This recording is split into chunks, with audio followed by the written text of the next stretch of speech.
Chantel Red, the grown-ass teenager in the building, and today I have an update on the Robert Brooks case.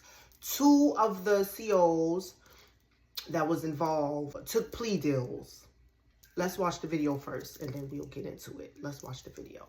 Christopher Walrath, one of 6 guards charged with murdering Robert Brooks, pleaded guilty to manslaughter today. The beating was caught on the guards' body cameras. News 10 NBC's Christy Blake was in the Oneida County courtroom for that guilty plea.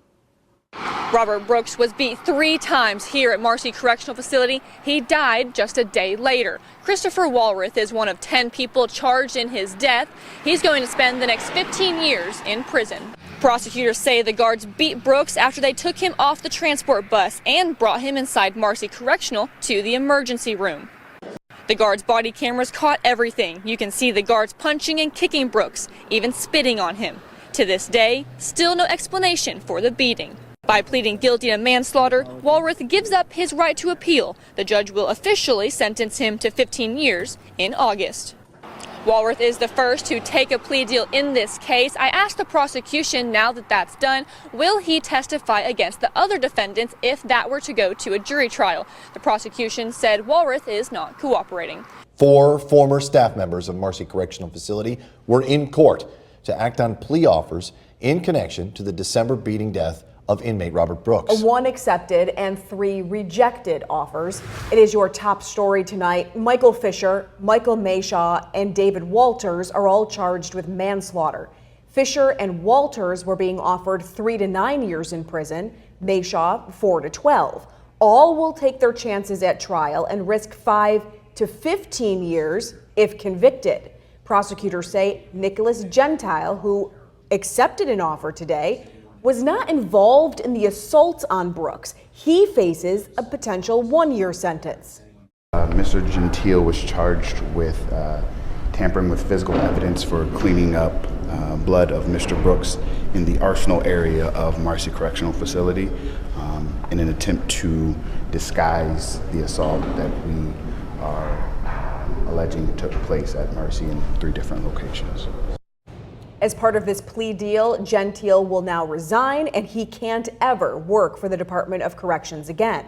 Now here's where the case stands right now. 2 people have accepted plea offers: Nicholas Gentile for tampering with physical evidence and Christopher Walrath, manslaughter. Here's who rejected offers: Michael Fisher, Michael Mayshaw, David Walters, Nicholas Kiefer, David Kingsley, Anthony Farina. And who hasn't acted yet, they'll be in court next week: Nicholas Anzalone and Matthew Gallagher. First of all, let's start from the beginning. 1 out of 6 officers? What happened to the rest of them? It started at 13, then 10, then 8. Now it's 1 out of 6?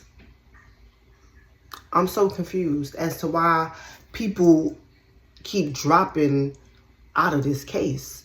How they keep falling underneath the cracks of this case. Can you just imagine what's on that second body cam footage? Because that's why they pleading out.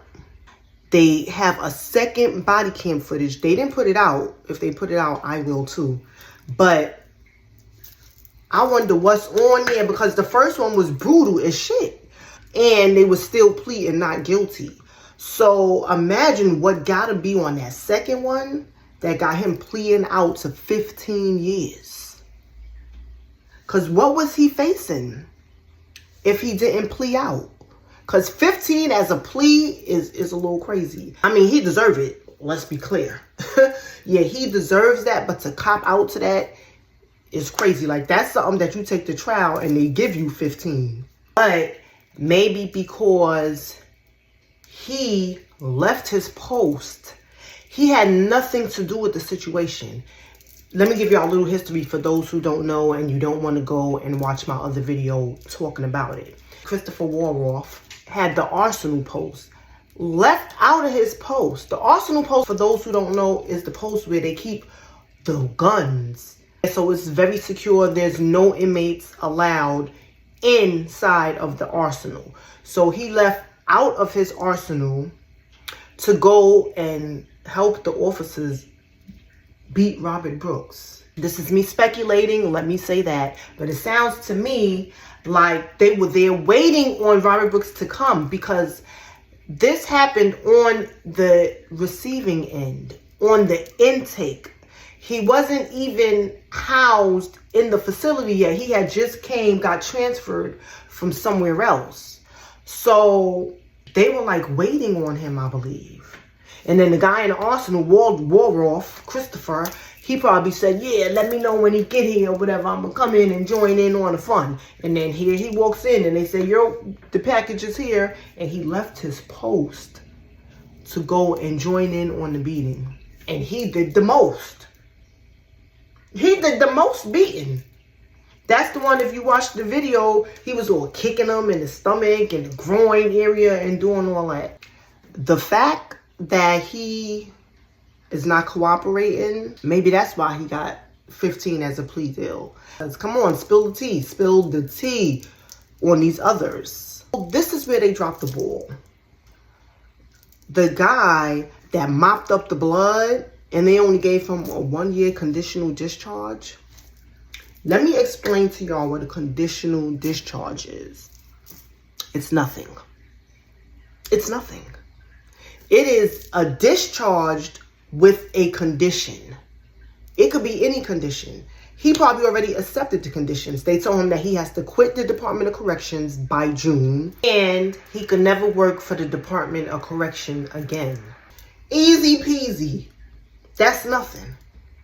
His other conditions could be something simple as stay out of trouble, don't have no police contact, make sure you maintain a job. Like, these are conditional discharges. And then if he violates one of those conditions that they set on him, then he'll go to jail and do 1 year. At the end of the day, sir, you conspired. Even though that's not what he was charged with, they should have been charged with conspiracy. This tampering with evidence, it's just another way to get them out of holding them accountable for their actions. Because once you mop up a scene like that, it's a conspiracy at that point. That's just crazy. The other 3 guys, they said they're going to take it to the bitter end, I guess. You feel me? Like, they said we're going to take it to trial and take our chances. They're facing 5 to 15. Good luck. I hope that they all get convicted and they all get the max. Of course, that's wishful thinking. They probably won't get the max. They can get between 5 to 15. They'll probably do 5 years. If that. Plus, you got a minus good time, so it's not even gonna... The punishment does not fit the crime. Let's say that. The punishment does not fit the crime. And conditional discharge is something that they give to somebody who, like, be hopping turnstiles or something. Petty theft or something. You feel me? But that's all I got to say about that, guys. We just got to wait and see what happens now. Have a good day. Later, y'all.